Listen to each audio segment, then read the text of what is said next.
আসসালামু আলাইকুম। ঝটপট রান্না পেজে সবাইকে স্বাগতম। চিংড়ি মাছ দিয়ে লাল শাক দেখেই বোঝা যাচ্ছে লাল শাকটা কত লোভনীয় এবং টেস্টি হয়েছে। একদম মাছ মাংস খেয়ে খেয়ে যখন আর ভালো লাগে না, আপনি শাকটা চিংড়ি মাছ দিয়ে এইভাবে রান্না করলে ছোট থেকে বড় সবাই বাসার খুব তৃপ্তি সহকারে পেট ভরে ভাত খাবে। চলুন তাহলে দেখে আসি আমি রেসিপিটি কীভাবে করেছি। এখানে কিছু পেঁয়াজ দিয়েছি সামান্য জিরা, আর দেব কিছু রসুন কুচি। এই লাল শাক দিয়ে চিংড়ি মাছ দুইভাবে রান্না করা যায়। আমি যেভাবে দেখিয়েছি আপনারা চাইলে এইভাবে ফলো করতে পারেন, অথবা লাল শাকটা রান্না করে নিয়ে পরে চিংড়ি মাছ দিয়ে রান্না করে নিতে পারেন। সঙ্গে দিয়ে দিচ্ছি হলুদ, দিব সামান্য আদা রসুন বাটা, সবগুলো মেখে একটু কষিয়ে নিব। এর সঙ্গে দিয়ে দিব চিংড়ি মাছ। চিংড়ি মাছটা খুব বেশি সময় নিয়ে রান্না করার দরকার নেই, জাস্ট 4 থেকে 5 মিনিট। খুব বেশি চিংড়ি মাছ কষালে হয় কি রাবারি হয়ে যায়, এই জন্য আপনারা চেষ্টা করবেন 4 থেকে 5 মিনিট সময়ের মধ্যে এটা কষিয়ে নিতে। কষানো হয়ে গেলে এর সঙ্গে আমি আগে থেকে যে শাকগুলো ধুয়ে পরিষ্কার পানি দিয়ে ধুয়ে পানি ঝরিয়ে রেখেছিলাম সেগুলো দিয়ে নাড়াচাড়া করে ঢেকে সেদ্ধ করে নেব। লাল শাক দিয়ে চিংড়ি মাছ রান্না করার সময় খুব বেশি ড্রাই করব না, একটু রসালো করে রাখলে পরে ভালো লাগে খেতে।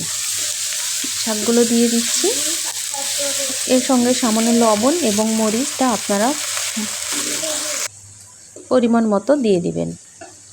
আমি এখানে মরিচটা কম পরিমাণে দিয়েছি কারণ আমার বাচ্চারা আছে, ছোট বাচ্চা আছে। আপনারা চাইলে এটা একটু ঝাল খেতে পারেন, কারণ ঝাল একটু ভালো লাগে খেতে, আরও বেশি করে মরিচ দিতে পারেন। আপনারা লক্ষ্য করেছেন কিনা, আমি মরিচটা অনেক পরে দিয়েছি। লবণটাও দিয়েছি পরিমাণ মতো। তবে শাকে লবণ দেওয়ার সময় অবশ্যই খেয়াল রাখবেন, কারণ শাকে অনেক সময় লবণ বোঝা যায় না, বেশি হয়ে দেখা যায় যে খাওয়া যায় না, এই জন্য লবণের পরিমাণটা কম করে দিবেন। আমি ঢেকে দিব, এটা ঢেকে সুন্দর করে সিদ্ধ হওয়া অবধি অপেক্ষা করব।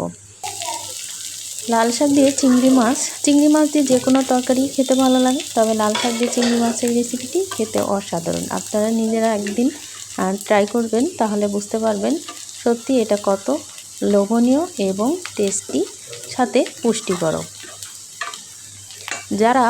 অনেক বাচ্চারাই আছে শাক খেতে পছন্দ করে না, তাদের যদি এই রেসিপিটি দেওয়া হয়, আমি আশা করি খুব তৃপ্তি সহকারে খাবে। আমার শাকগুলো দেখেন প্রায় হয়ে এসছে, একদম সুন্দর শাকগুলো সিদ্ধ হয়ে গেছে এবং চিংড়িগুলো হয়ে গেছে। আমি নামিয়ে নেব, নামিয়ে সুন্দর করে পরিবেশন করে নেব। আশা করি আমার রেসিপিটি ভালো লেগেছে। যদি ভালো লাগে অবশ্যই একটা লাইক কমেন্ট করে পাশে থাকবেন। আর সেই পর্যন্ত ভালো থাকবেন। আল্লাহ হাফেজ। আসসালামু আলাইকুম।